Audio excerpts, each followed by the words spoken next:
আসসালামু আলাইকুম। আমাদের সততা এগ্রো নার্সারির পক্ষ থেকে আন্তরিক শুভেচ্ছা ও অভিনন্দন।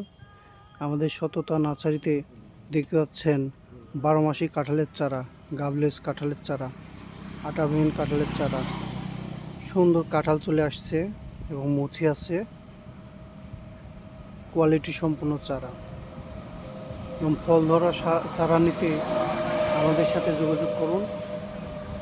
সুন্দর কোয়ালিটি সম্পন্ন চারা, গাবলেস কাঁঠালের চারা। এখানে একটা দুটা মুচি চলে আসছে, দুটা এখানেও চলে আসছে একটা, এখানে একটা বের হচ্ছে সুন্দর, এখানেও একটা বের হচ্ছে। কোয়ালিটি সম্পন্ন চারা, যারা নেবেন তারা ফোন দিবেন। আসসালামু আলাইকুম।